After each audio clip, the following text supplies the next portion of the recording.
एक छोटे से शहर सूरजपुर में पप्पू नाम का एक मेहनती पाव भाजी वाला रहता था। उसकी दुकान छोटी थी, लेकिन वहां आने वाले लोगों की खुशी बहुत बड़ी थी। हर सुबह पप्पू ताजी सब्जियां लाता, आलू उबालता, टमाटर काटता और बड़े तवे पर मक्खन डालकर गर्मा गर्म पाव भाजी बनाता। उसकी खुशबू पूरे बाजार में फैल जाती थी। धीरे धीरे उसकी दुकान शहर की पहचान बन गई। बच्चे स्कूल के बाद आते, परिवार छुट्टी पर आते और काम से लौटे लोग वहीं बैठकर सुकून पाते। फिर बाजार में एक नई बड़ी फास्ट फूड दुकान खुली। चमकदार लाइटें, तेज म्यूजिक और बड़े ऑफर देखकर लोग उधर जाने लगे। पप्पू की दुकान सूनी होने लगी, लेकिन पप्पू ने हार नहीं मानी। एक रात एक बुजुर्ग महिला उसकी दुकान पर आई। पप्पू ने उनके लिए प्यार से पाव भाजी बनाई। उस दिन के बाद पप्पू ने तय किया कि अब हर प्लेट पहले से ज्यादा ध्यान और प्यार से बनेगी। धीरे धीरे कुछ बदलने लगा। लोग सिर्फ खाना नहीं खाते थे, वे खुश होकर लौटते थे। थके लोग हल्का महसूस करते, उदास बच्चे हंसने लगते और उसकी दुकान फिर से भरने लगी। फिर एक दिन काम बहुत बढ़ गया। पप्पू जल्दबाजी करने लगा। उसने महसूस किया कि वही स्वाद अब गायब हो रहा है। तभी उसे समझ आया कि स्वाद सिर्फ मसाले से नहीं, मन से बनता है। उसने फिर से धैर्य, मुस्कान और ईमानदारी के साथ काम शुरू किया। कुछ समय बाद सामने वाली दुकान वाले गोलू की दुकान कमजोर पड़ने लगी। पप्पू ने उसे दूर करने के बजाय साथ बुलाया।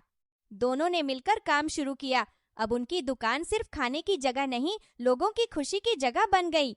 हर रविवार वे गरीब बच्चों को खाना खिलाने लगे। धीरे धीरे उनकी दुकान पूरे शहर की सबसे प्यारी जगह बन गई। तो बच्चों, याद रखना, किसी भी काम का असली जादू उसके आकार में नहीं, उसे करने वाले के दिल में होता है। मैं रिया फिर मिलूंगी एक नई कहानी के साथ। एक छोटे से गांव में एक मेहनती किसान रहता था। उसके पास एक गधा और एक बकरी थी। गधे का काम खेतों से अनाज और सामान ढोना था, जबकि बकरी खेतों के पास घास चरती और दूध देती थी। गधा रोज भारी बोझ उठाता था, इसलिए वह हमेशा थका रहता था। दूसरी ओर बकरी का जीवन उसे आसान और आराम भरा लगता था।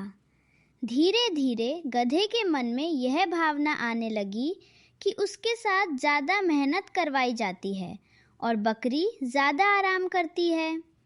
एक दिन किसान बाजार जाने की तैयारी कर रहा था। उसने गधे की पीठ पर अनाज के भारी बोरे रख दिए। रास्ता लंबा था और धूप तेज थी। चलते चलते गधा बहुत थक गया। तभी उसके मन में काम से बचने का विचार आया। उसने रास्ते में गिरकर बीमार होने का नाटक किया। किसान अपने जानवर को इस हालत में देखकर चिंतित हो गया। उसे लगा कि गधा सच में चलने लायक नहीं है। अब बाजार तक सामान पहुंचाना जरूरी था, इसलिए उसने मजबूरी में वही बोझ बकरी की पीठ पर रख दिया। बकरी ने पहले कभी इतना भारी वजन नहीं उठाया था। वह धीरे धीरे चलने लगी और कुछ ही दूरी में थक गई।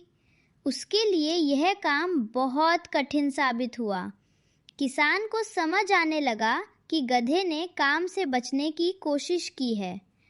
कुछ समय बाद गधे को अपनी गलती का एहसास हुआ। उसने देखा कि उसकी वजह से बकरी को परेशानी उठानी पड़ रही है। उसे समझ आया कि हर जीव का अपना अलग काम और जिम्मेदारी होती है। जो काम बाहर